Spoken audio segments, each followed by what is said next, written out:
Alright, hey, what's up, guys? Here we are looking at a video of the Christian 2. I got two nukes for you guys.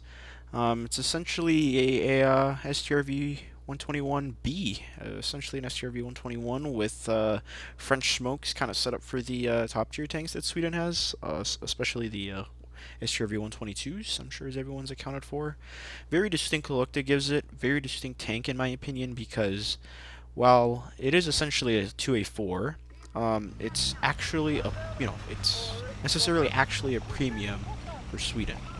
So it being placed up in Sweden, I'm sure as most understand, it is a 50-50 split. You're looking at a tank where either one you want to pick the CV90-105, which is, I'm sure as most would know in the gamer slang, more ratty, faster reload, or you pick this thing, which is a Leopard 2A4. Now we all know Leopard 2A4s, no need to cover them, somewhat though, but I will spliff on that. But this is post-commentary onto my gameplay. So in terms of my mindset, here I am looking at a tank. I already know it's probably like 1 or 2. I believe I look at the 292 and I recognize that T90A. So I'm kind of making my shots on him. I didn't think he'd honestly peek out like that. I thought he was going to peek out and shoot me, but he didn't. He peeked out looking for a flank shot. If he honestly went through with this, I would have been over. I know most of you guys are probably already imagining you're here on your own. I am here on my own, but I'm making my shots count. This being a Leopard has its firepower holding itself really to high standards, with it being a 120 and it being, again, fairly balanced. It has everything filled out pretty much if you want. This being now a 1v2, as far as I can say in retrospect, ends up being kind of nifty. I peek through these angles because, to be honest, that's all I can really do here. It's a 1v2. The best thing I can do here is use my mobility and peek angles that I'm not even used to, because I honestly don't go to seaside on Abandoned Factory. But I am deciding to make these angles, these shots, because it's the best thing I can do for myself. If I peek out slowly a certain angle, each of these two tanks, they can peek me. If they just peek me once, well, like when this 292 tried me, if I don't make my shots, I'm done. And I'm not about just to peek them together. I kind of wanted to see if they were going to push together. This guy decides to push on his own. This guy, I make my shot, miss it, but I'm using my mobility. At this point, he's like thinking, where is he? I don't know where he's at. He's somehow looking over to his left. I'm peeking his right. He does hear me through this arty, which kind of sucks because he sees me. But I make my shot count. He doesn't make a shot count. He kind of like pens through and just does nothing. My armor kind of holds its well on. This being a Leopard, I'm sure as we all know, can hold itself to the Leopard 2 standards, which is nice, again, being Sweden. All I can say when it comes to this being set up for Sweden is that it's amazing. I mean, we have the Leopard 2 battalion for its own sake, and other contemporary tanks for their own that are essentially, premium versions of the tech tree versions. And this being, in its own way unique, is that it's luckily, as a premium for Sweden, willing to prepare you for what Sweden has to offer, which is necessarily more Leopard 2s. You have the finish line, you have the actual Swedish STRV 122s, and distinctly, only different from what it can't really prepare you for is a CV90. So we have a Object 292 here trying to peak. And in regards to this, honestly, I just make my shot count. I didn't think he'd honestly push it like this without looking at me, but he did that. So I set up his fuel tank on fire, and he's done. Making your shots count, honestly, in this thing is particularly easy. It's a 120. You hit the side of most tanks, you're going to pretty much melt them. You have to know where to hit them. I would say it takes some experience to know that, but this tank is going to do you well if you play it well.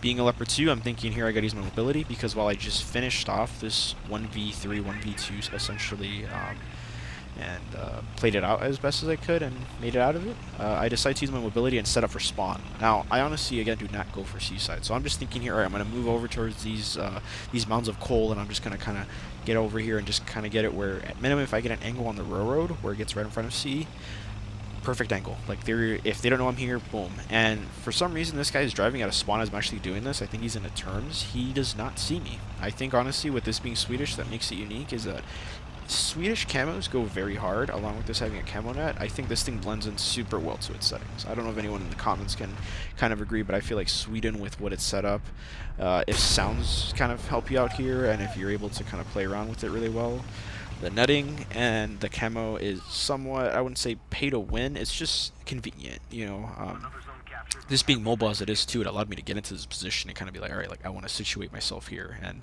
like firepower just makes it where most shots of unexpected targets will, result in one-shots. I'm alone here on C, and to be honest, my team, as it is trying, is not really able to kind of hunker itself down. I'm over here looking at that guy because I'm like, he left. I'm like, oh wow, he really didn't do anything against me. And I'm kind of just trying to situate myself here for a nuke somewhat, but I typically don't. You know, dropping as many as I've dropped so far, it's kind of particularly honest to say that as much as I've dropped as many on these, I've also kind of still had to play around with teammates and having to carry. So while there's been about like 10 or so nukes that I've been able to drop on this tank, it really hasn't felt like as satisfying as I would say. It just feels nice to have the win and have played as well as I did, because per game I want to play efficiently. Having a over 2K in this thing has made me kind of proud, but having the win rate drop from about 90 some to now like 69 as of today, recording this post commentary, kind of sucks. Here we have a Tungi. I heard him off as a Strela, but it was a Tungi. This is kind of one of the fleeting moments where I honestly do think, especially throughout that whole fight around C, where I'm thinking, I'm glad I bought this over the CV90. There's one thing where I kind of want to compare it to. I know most content creators probably make videos on the vehicle, but I do want to compare this heavily to the CV90, because as you can see, if that was a Tungi and he saw me and shot me, and I somehow made it this far eating shots, I would have been decimated.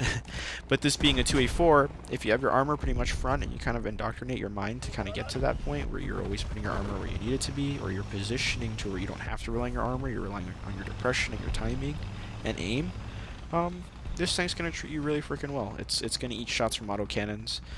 You can even pen me if it wanted to. Sometimes BMPs will be the same thing. The only thing they can really do to you is take you out.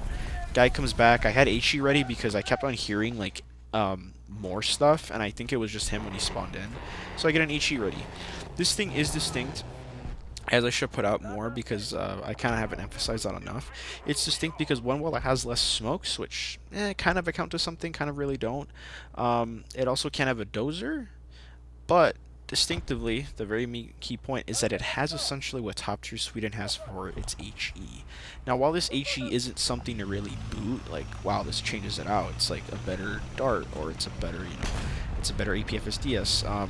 It is a very, very, how would I say, it's a very well utilizable shell, because you can use it on light tanks that you just don't want to deal with. If you have a BMP-2M, a 2S38, which is very, very well seen in this BR, you can just one-tap them. Your dart will do the same thing as well, just one-tap as well, but when you really just don't want to care about them because they're going to peek you thinking they can kind of get your barrel and stuff, like that Tungi probably tried to, like, I don't think I run into any BMP2s or any 2S38s, but when they really think they can peek you and breach you, all you have to do is make sure that you shoot when you need to with that shell, and it will just delete them. Because, particularly so, this HE is M95. I believe the iterating before the wording in the designation is something HE M95. So it is like the top tier shell that they have for HE for all the tanks. So you'll see it in the STRV 122s as well.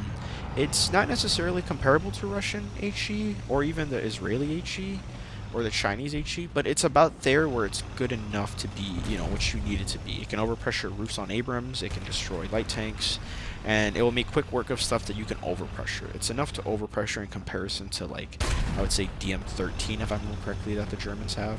Mess up my shot here on the fuel tank. I catch the Moderna not really seeing me, but this really screwed me over because it's just a T to UD that kind of was able to shoot around the tanks better than I was, and I'm just like, alright, I'm done. I have my nuke already from knocking out the other guy. I just wanted to get the cap to stop the bleed.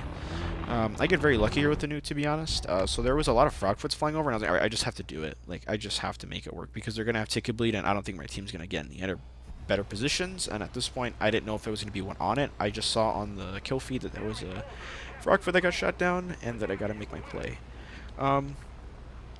Gosh. Playing this tank has overall been, in terms of the, my profile career or my service career with it, has been pretty damn good.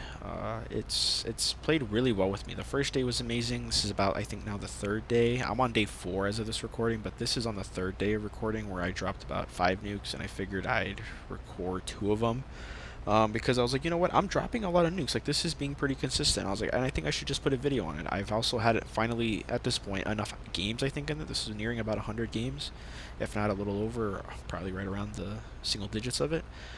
So I decided to, finally record it and be like, hey, like I've had about 100 games in it. I want to do more where I have like 500 or 1,000, but to be honest, like I'd rather just drop it while I'm at it now because I've spent some decent amount of time with it and I have enough to make content. So, I didn't get the time to record a lot of my earlier nukes, specifically because they just didn't interest me. I just kind of wanted to get rolling and rolling. It was like 12 hours in gaming and just kind of like fuzzed out to even press a record button or anything. But here I was willing to.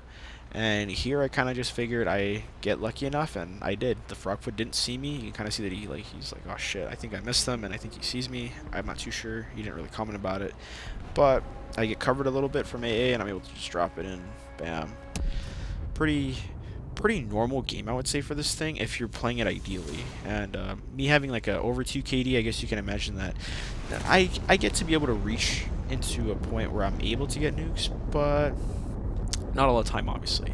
But the tank has treated me more than well. I'd say I'd have a better KD if I didn't make mistakes positionally and got one tapped, or I took into account probably my mental state, because a lot of the time you're pretty tired, or energy state, and you're pretty tired, and you start making mistakes, you start playing very late and start making it really bad, or you're not, you're thinking about other things, and that kind of does bother at that point a bit of my gameplay performance. But overall, I love this thing. I mean, you can see that this is just one of the few. I have a second one coming up where I get into Poland winter, and I'm figuring I'm just gonna jump right into it.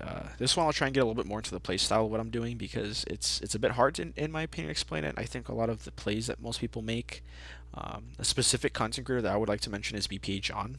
He does stuff where he commentates very well with positions, but to be honest, I don't think he's able to even explain to the fans that positioning takes map knowledge, and it takes understanding to do it before you just drive out there. Because if you get pulled by someone that, oh, this is a good position, and they just drive out to it, they're not going to know what to really do and how to get there safely. And if they constantly expect to go to this one position or make this one play every time, you're going to make a mistake. I kind of still sometimes do that, but I always try and spicing it up, especially with such a tank, especially at this BR, and I always try and peek out here. It's been stopping for a while, but for some reason this Sprut decides to go all the way out here, and I make my shot count by getting rid of him, because I knew that if he got around us, this is a Sprut M. He's got 3BM60. I look over though and I see all these guys over. I'm like, holy crap, they're sight on. These are fresh targets. One of them staring at me, the other one wasn't. I knock him out because it's a 292. I thought it was like a 290. The Merkava somehow messed up his shot, and that's a Ramsegal.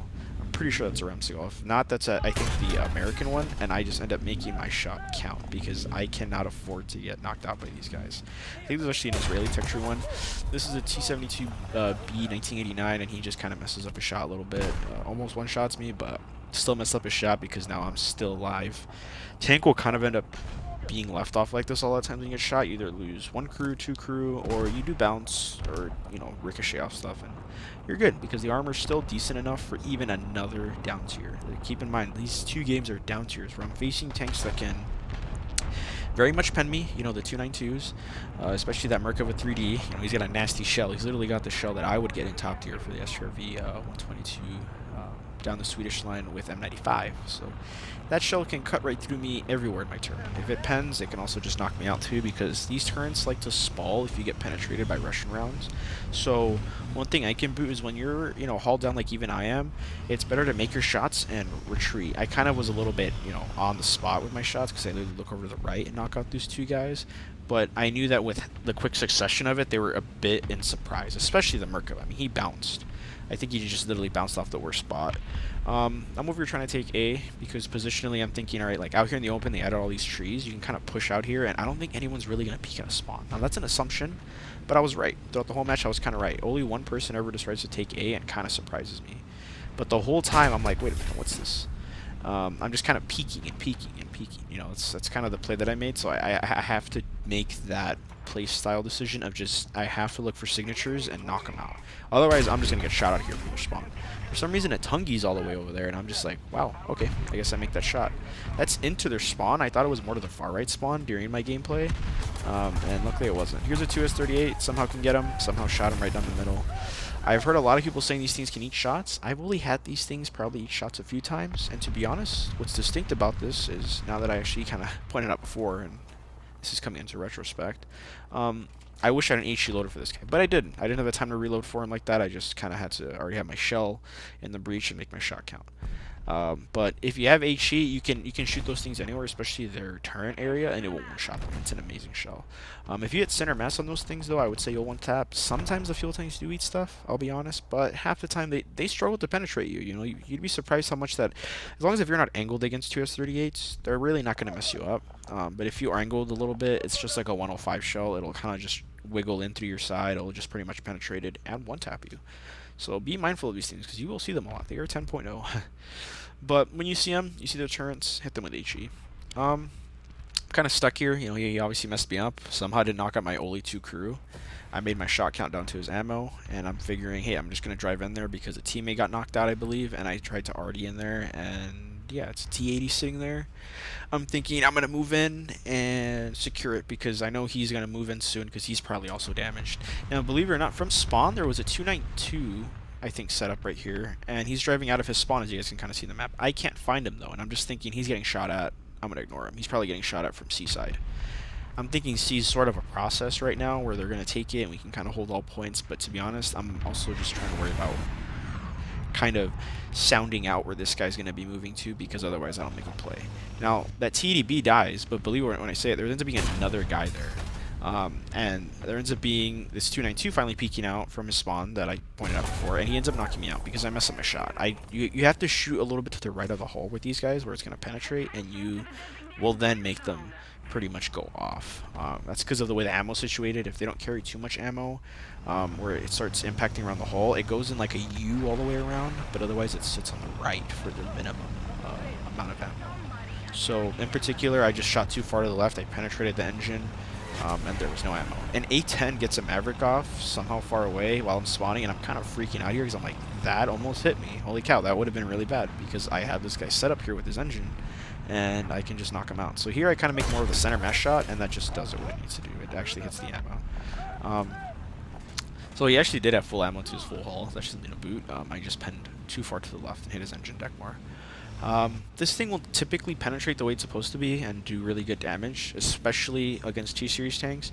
One thing I'll just point out is it's unfortunate that, one, Mango can penetrate you through your breach and one-shot you pretty well, and lastly, two, against the confines of other players that have full lineups, you literally have only like 20 backups given to you. I kind of got to point that out, that I wish Gaijin would give us like 50 or 100 backups, because you do go through these pretty quickly and they become kind of in valuation pretty invaluable.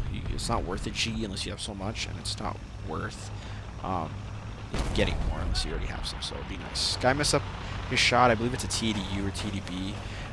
He messes up his shot again though after I shot him engine, and he's kind of like messed up here. I kind of get a little bit more on the safe side and want to go for his breach. Somehow that at least got his breach. Sometimes shoot these areas and they do nothing. But it's because I didn't want to shoot through his engine deck. I've had, I think, one particular instance where it really got me sketched out for making these shots. Another guy starts pushing over and make the typical center mass shot. Goes all the way through, either ignited his ammo or ignited his fuel tank. Almost got bombed. A lot of this gameplay was kind of like on the ball, just making key decisions.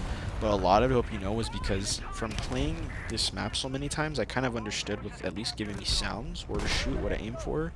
And I was kind of, you know, very much on the decision-making end where it was, you know, kind of do or die. I need to hold this place and do like these 1v2s, 1v3s, and just make my shots count. Positionally, there wasn't really any point at making cover because these maps are urban, and when you're usually exposed, that's enough to make either you get one shot or them get one shot. So really a lot of it was making my shots be placed where they are, and all I can say about that is reaction time. And with my settings, the way I have it, I'm comfortable with where I'm shooting, I'm comfortable with where I'm aiming. I want to make the safer option and not get shot back, because while this thing has armor, I hate to boot, there's things that here that can really mess you up. Like here's going to be a striker down this that peeks, very unfortunately, and I make my shot before he does. If he had shot me, he'd probably one-shot me, to be honest. A lot of things can just one-shot you. So at 10.0, there's literally this preparation for keeping yourself under cover and yet also making your shots count, which is very amazing, because again, this thing will prepare you for top tier Sweden.